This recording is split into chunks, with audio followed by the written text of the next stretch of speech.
오늘날 수많은 과학자들의 노력으로 사람들의 수명은 점점 늘어가고 있습니다. 한 세대 전만 해도 제가 조금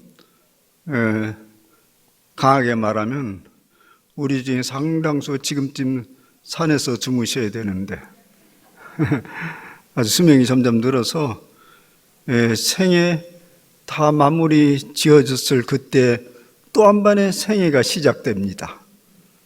이것을 우리는 이모작 인생이라고 말하는데요. 그런데 누구나 그 이모작 인생을 보람있게 즐겁게 감당하지는 못합니다. 준비가 되어 있어야 돼요. 많은 사람들이 준비되지 않는 채 이전에 보다 더 긴 생애를 맞이하는데요.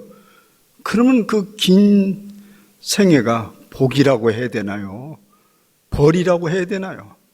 저주까지는 말하고 싶지 않고 벌입니까? 복입니까? 준비되지 않는 긴 생애. 보통 사람들은 이런 후회를 쏟아냅니다.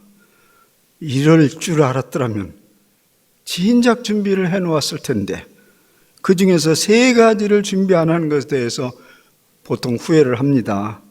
우리가 다 아는 거잖아요. 첫째는 재테크에 대한 충분한 관심을 기울이지 못했다는 사실을 후회합니다.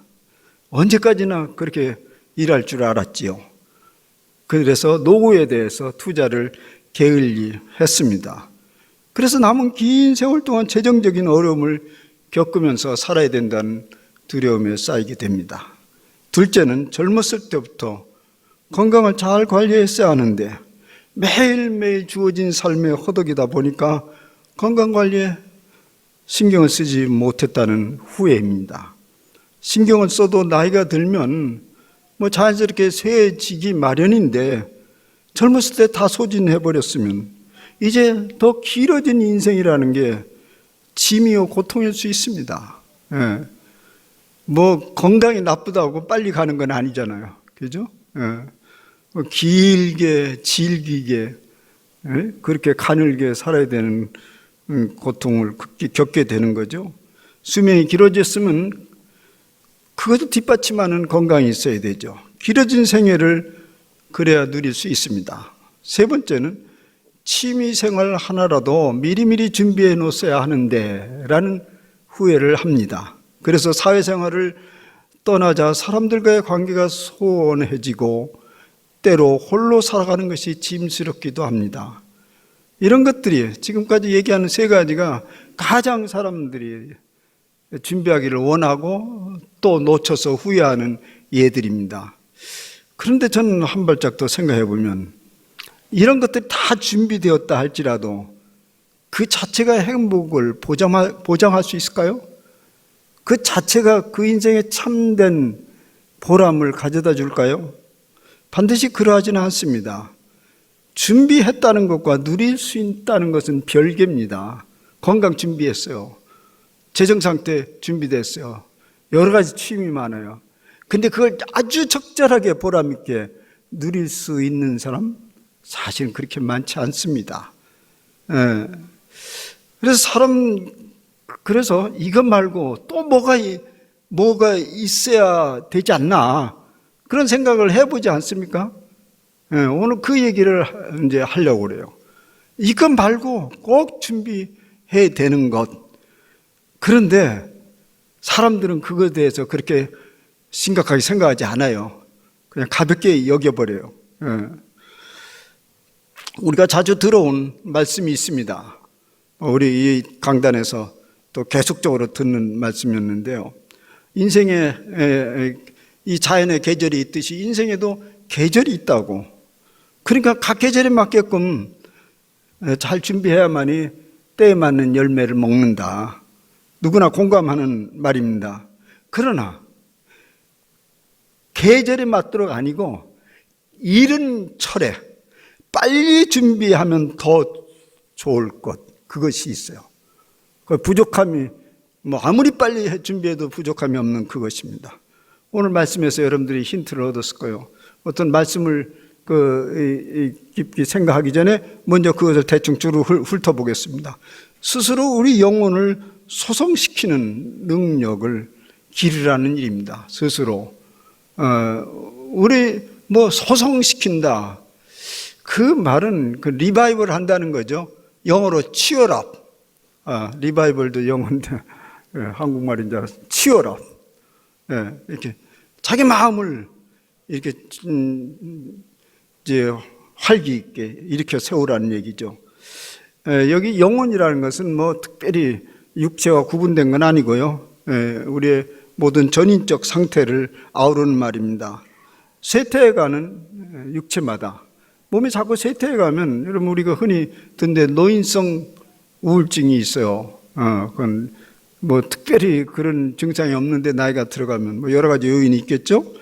그러니까 쇠퇴해가는 육체의 그 기운이 기울어지는 그때 그것을 불러일으킬 수 있는 능력을 기르라는 얘기죠. 우리는 보통 컨디션이나 육체 활력을 우리 육체적인 것과 연동을 시킵니다. 여러분들이 아침에 일어나면 본능적으로 느끼는 거죠.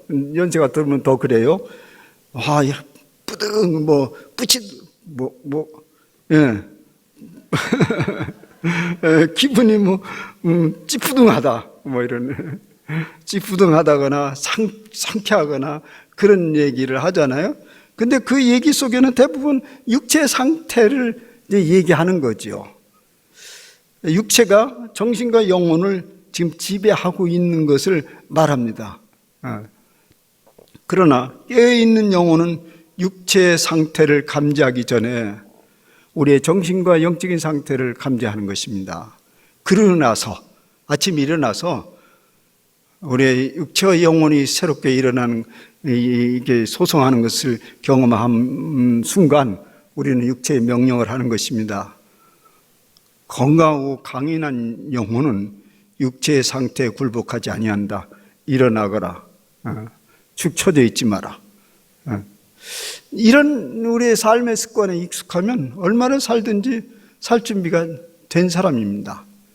두 번째는 지혜를 얻는 법을 익혀야 됩니다. 지혜를 길러가라는 얘기죠. 우리 삶의 실패와 고통을 돌이켜보면 많은 경우 어리석은 결정과 행동 때문입니다. 제3자가 보아도 누가 봐도 절대 그런 일에 그렇게 행동해서는 안 됩니다. 근데 그 사람은 그렇게 행동합니다. 그리고 그 사람에게 물어보면 나는 할 만큼 최선을 다했다고 얘기를 합니다. 그래서 잘못된 것에 대해서 난 책임 없다. 최선을 다했으니까. 그러나 그 최선이 뭡니까? 각 사람의 최선은 자기에게 길들여진 습득된 방식과 욕구에 의존되어 있습니다. 그러니까 제3자가 볼 때는 그 최선이 절대 최선으로 보이지를 않습니다. 오히려 이렇게 말합니다. 그것이 최선이야? 말하지 않지만은 그는 속에서 그런 얘기를 하죠. 아하, 그것이 당신의 수준이구만. 그렇게 얘기합니다. 누가 이 세상에서 지혜로운 사람입니까? 일반적으로는 연륜이 많이 쌓여진 사람이라고 생각되는데요. 그러나 그 지혜라는 것은 연륜에 근거하지 않습니다. 이 땅에서 오랜 사람일수록, 이 땅에 오랜 산 사람일수록, 많은 경험을 한 사람일수록 각가지 삶에 있어서 방법을 구사하는 그런 데는 익숙합니다. 그래서 순간을 모면하는 그런 기질은 잘 발휘할 수 있습니다. 오래 살고 경험이 많으면. 그러나 그것은 지혜라고 말하지 않습니다. 그것은 꾀입니다.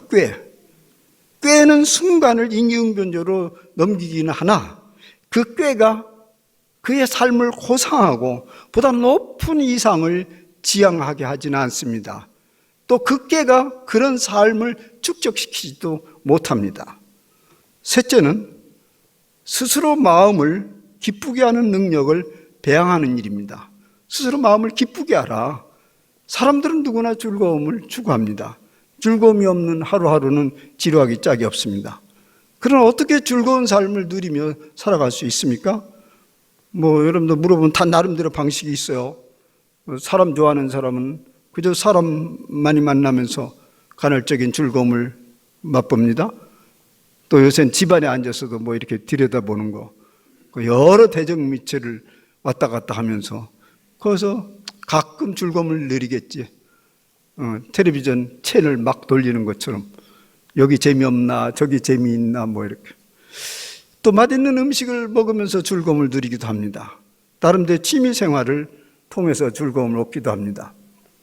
제가 익히 알고 있는 한 연세가 많은 장로님이 계시는데 이제 90쯤이 다 됐거나 넘었거나 그런 분인데요. 이분이 조기 축구에 매일 나가요. 놀랄 일이죠. 그런데 조기 축구에 가서 뭐 하냐면 절대 운동장에는 못 들어가요. 들어갔다 큰일 나니까 그냥 그걸 물끄러미 바라보면서 거기서 젊은이의 기운을 받으려고 거기 서 있어요. 그리고 끝나면 그분들 다 초대해가지고 아침 식사를 대접해요. 자주 그렇게 해요. 그분은 돈이 좀 있는 분이에요. 그런 사람을 보면서 그것도 괜찮다. 돈 가지고 뭐 하냐. 그렇게라도 쓰면 나도 즐거움을 얻고 그 사람도 즐거움을 얻고 괜찮아요. 비교적 건강한 삶의 방식이라고 생각합니다. 그러나 그런 감각적인 호소에 의존하는 즐거움은요, 외부적인 조건에 의해서 그 즐거움이 좌지우지되기 때문에 그 즐거움이 그 마음에 축적되지도 않아요. 그러니까 스스로 우리 안에서 즐거움을 배양할 수 있는 그런 능력을 기를 수 있다면 그걸 길러야 된다는 이야기입니다. 말하자면 누가 있든지 없든지 혼자서도 즐거워요. 혼자서도 잘해요. 그걸 찾으라는 얘기입니다. 네 번째는 눈을 밝게 하는 훈련을 해야 됩니다. 눈을 밝게. 근데 여기 눈이라는 것은 육체적 시력을 말하는 건 아니죠. 정신적이고 영적인 안목을 말합니다. 시야 넓히기, 마음 넓히기 같은 훈련을 말합니다. 사람들은 보통 사회적 활동이 점점 들어가면서 소외되고 유리되기 때문에 안목이 이렇게 좁아들 수밖에 없어요. 그렇게 안목이 좁아들면 뭐까지 좁아들냐면 이 마음이 쪼그라들어요. 그래서 사람들과의 소통이 제한됩니다. 작은 일에 노하고 섭섭해합니다. 그렇게 되는 이유는 세상을 보는 눈과 인생을 보는 눈이 자꾸 좁아들기 때문에 그러한 거죠. 그런데 이러한 능력들을 어떻게 준비해야 합니까? 그런데 세상 사람들은요, 알고 있더라고요. 세상 사람들은 그걸 알고 있어요. 세상 사람들이 우리들을 향해서, 신앙인들을 향해서 이런 얘기를 해요. 믿는 사람들이 왜 저래? 속은 밴댕이 속보다도 못해. 왜 이렇게 안목이 짧긴 그렇게 짧어? 욕심스럽기는 왜 그렇게 욕심스러워? 왜 이렇게 작은 일에 섭섭해하고 지들끼리 싸워? 다른 사람들에게 희망을 전해줄 사람이 까딱하면 불안하게 만들고 사람들을 갖다 실망케 하느냐. 여러분, 이것을 역으로 얘기하면, 이게 세상 사람들이 우리를 향한 많은 생각들인데, 이것을 역으로 생각하면 세상 사람들은 우리의 신앙인들의 목표가 무엇인지를 알고 있다는 얘기예요. 그들은 알고 있다는 거예요.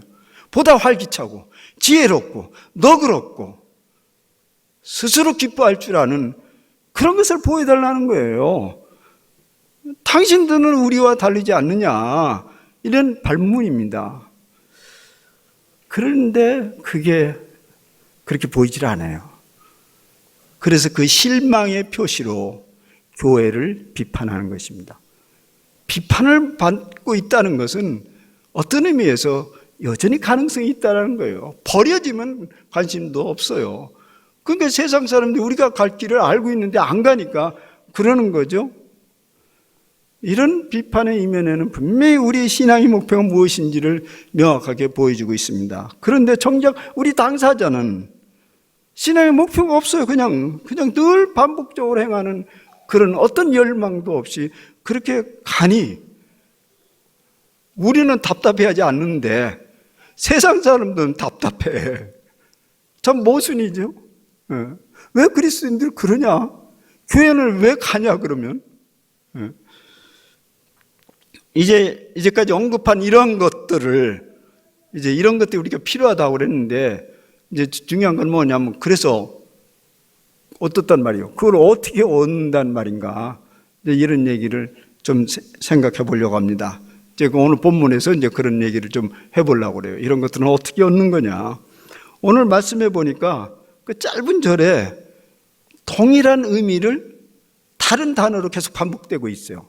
그게 뭐냐면 여호와의 율법, 여호와의 증거, 여호와의 교훈, 여호와의 계명, 여호와의 도. 이게 굉장히 많은 용어를 사용하고 있는데 다 똑같은 얘기죠. 여호와의 율법, 하나님의 말씀이란 뜻입니다. 문장의 단조로움을 피하기 위해서 저자는 이렇게 다양한 말을 표현하기도 했겠지만, 또 한편으로는 여호와 하나님 말씀이 보다 명료하게 그것이 무엇인가를 말하고자 하는 것이죠. 이 각가지 단어는 그 여호와 하나님 말씀의 그 기능적 역할을 얘기하죠. 여호와 율법, 율법이 뭔지 알죠? 여호와의 증거, 하나님의 말씀이라는 것은 그냥 사라지지 않는다. 흔적을 남긴다. 여호와의 교훈, 날마다 우리에게 잘 살도록 교훈한다는 게 하나님의 말씀이고, 여호와의 계명, 여호와의 도, 그것이 사람 살아가는 길이니라. 이것이 하나님의 말씀이에요.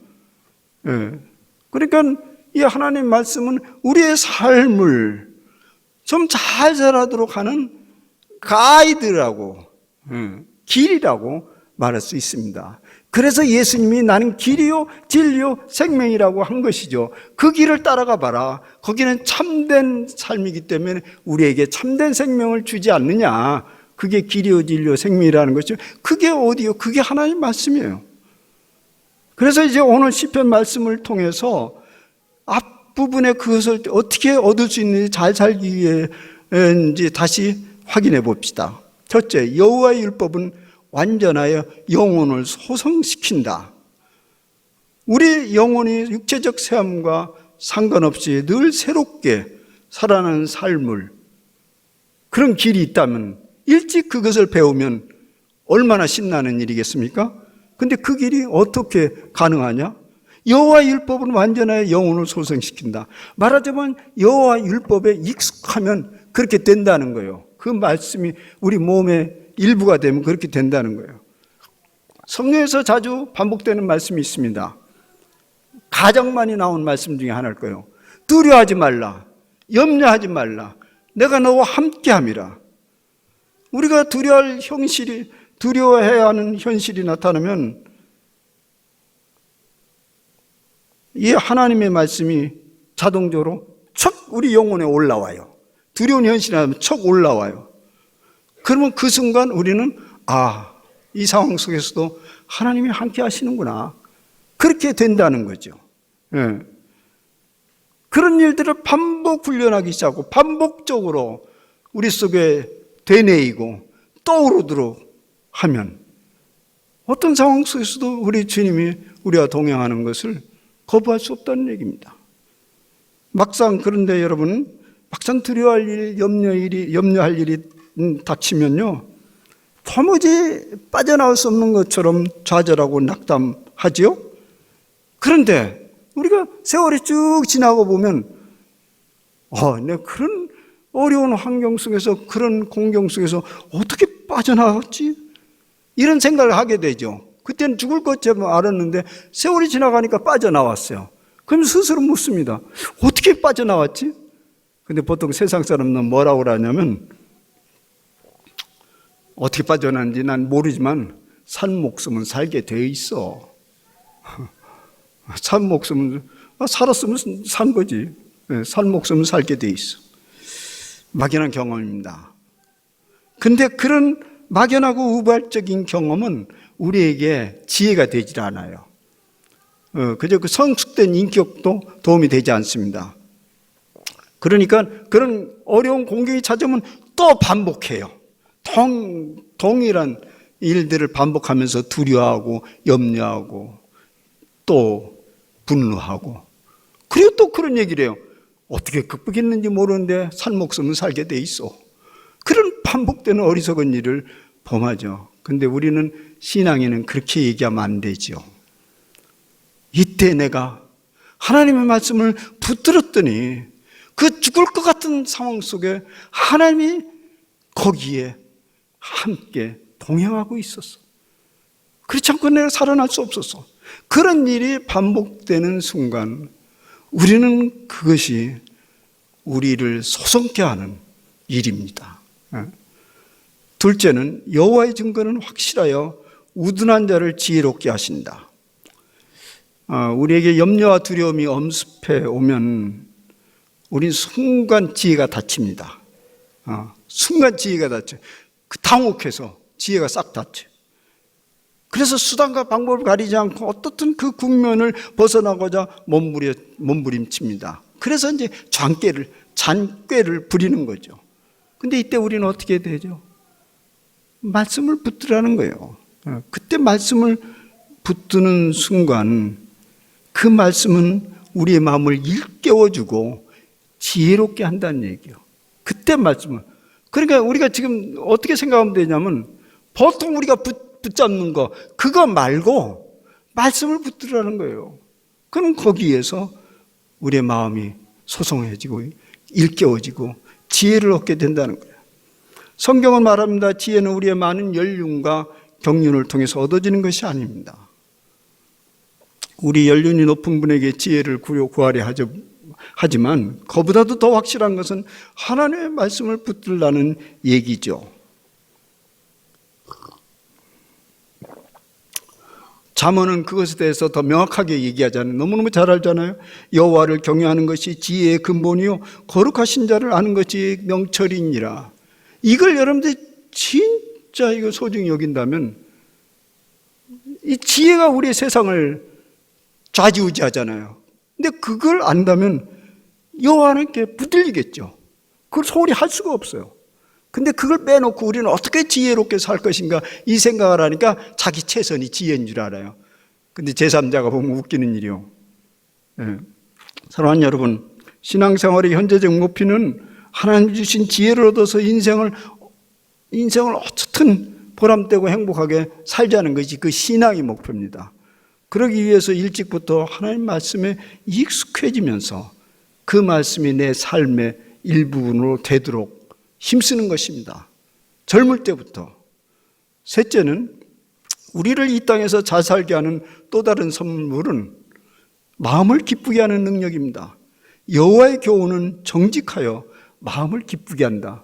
말씀이 그래요. 그 말씀에 붙들리면 그것이 우리 안에서 자가 발전을 하면서 우리를 기쁘게 한다는 거예요. 마음을 기쁘게 하는 일은 즐거운 인간관계도 아니고 맛있는 음식도 아니고 자식도 아니고 뜻하지 않게 주어지는 재물도 아니라는 말입니다. 그러한 것들이 즐거움을 주기는 해요. 근데 그것이 순전한 기쁨을 주지 않아요. 고통과 번민을 함께 더불어서 주고 있어요. 그래서 그러한 기쁨, 특별히 우리 자식으로 기쁨을 누리려고 애를 많이 쓰는데 근데 순간 섭섭함으로 바뀌어요. 노기로 바뀌어요. 그래서 그런 상태, 어떤 것에 의존하지 않아야 되는데 어떤 것에 늘 거기에 매달려서 즐거움을 얻으려고 하지 않은데 거기에 묶이면 우리의 심령 상태가 늘 불안해요. 안정되지를 않은 것이에요. 그런데 어찌하여 여호와 말씀이 그런 항구적인 기쁨을 줄 수 있다는 말인가? 그죠? 예.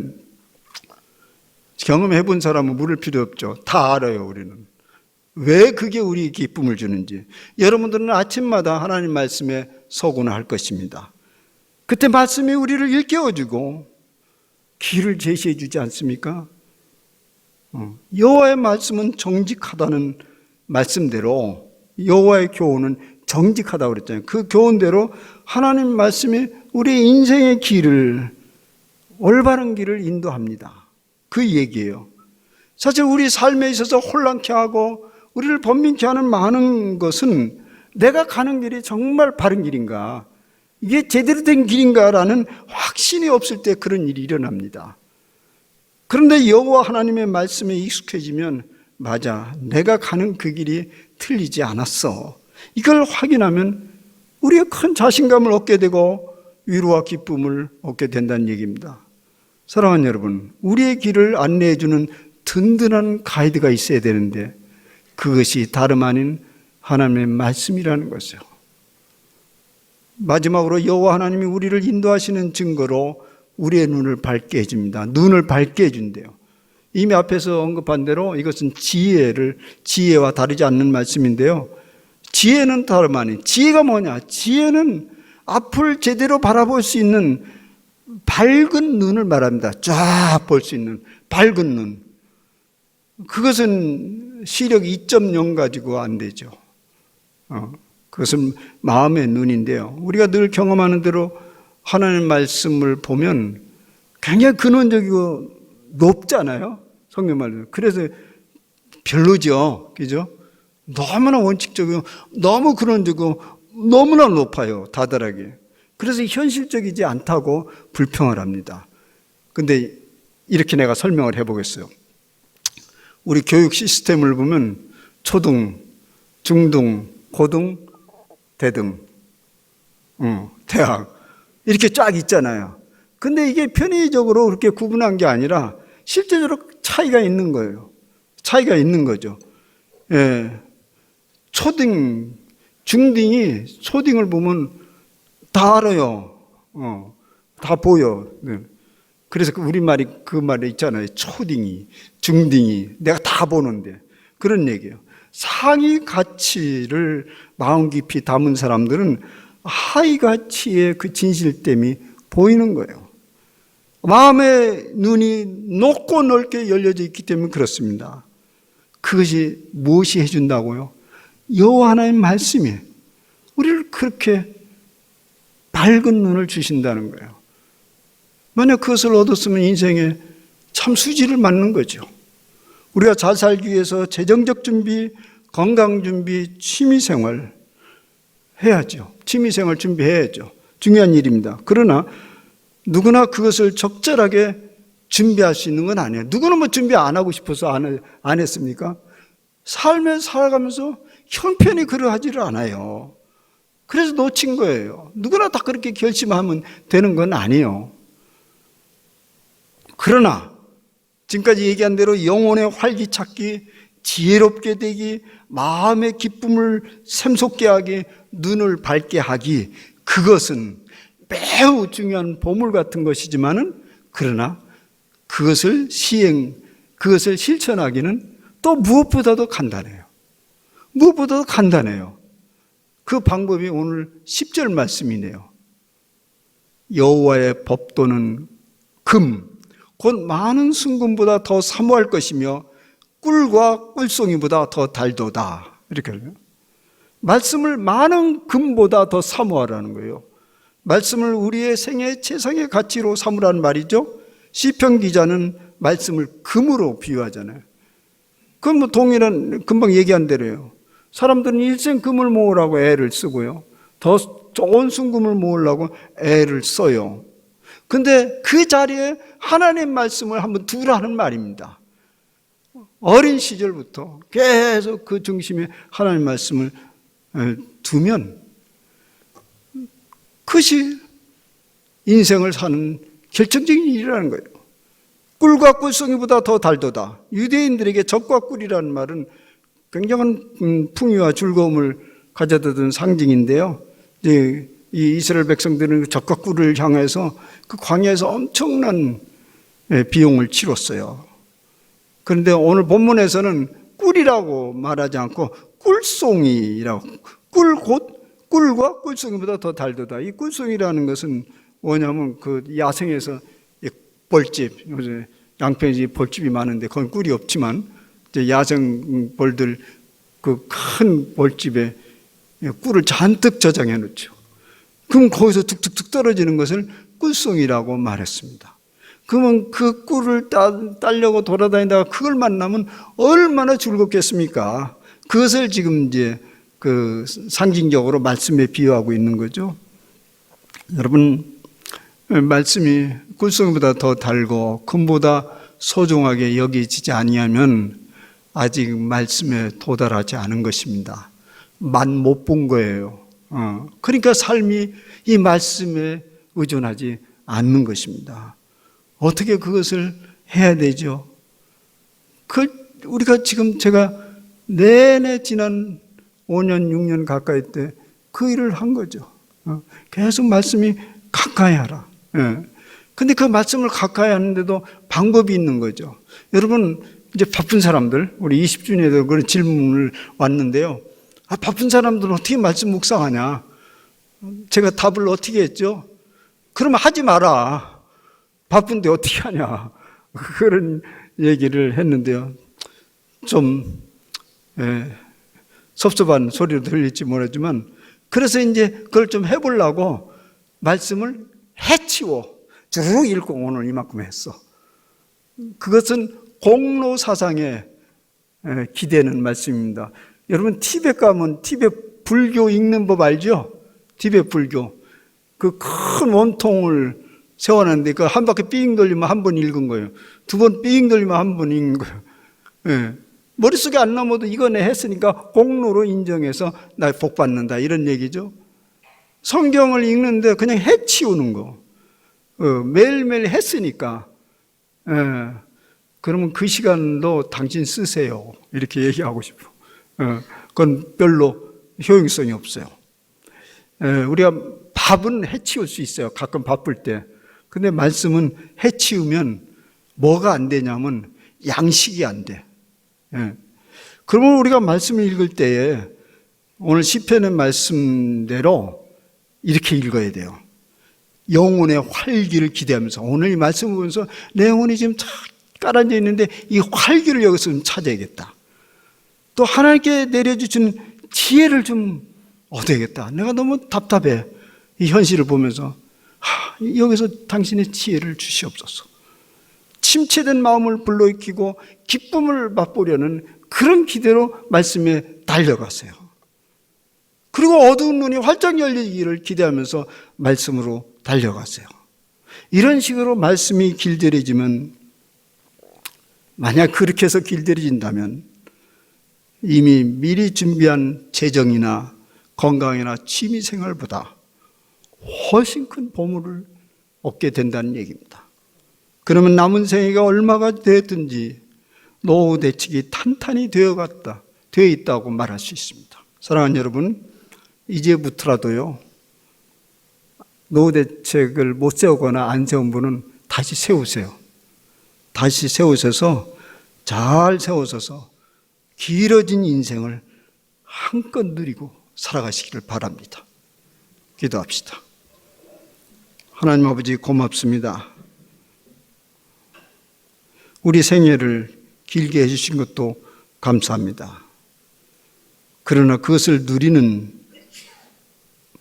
것은 누구나 할 수 있는 일은 아닙니다. 그래서 오늘 말씀을 통해서 우리에게 그 길을 주셨습니다. 주님, 우리가 누구나 다 오래 살기를 기대하면서 준비하지 않는 삶은 참으로 어리석은 일입니다.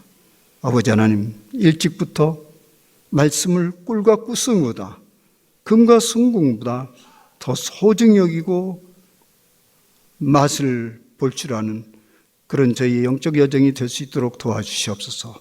이 말씀을 진실로 받아들이면서 말씀 가운데 삶의 길이 있음을 저리 깨달아가는 그런 신앙생활이 되게 하여 주옵소서. 예수님의 이름으로 감사하며 기도하옵나이다. 아멘.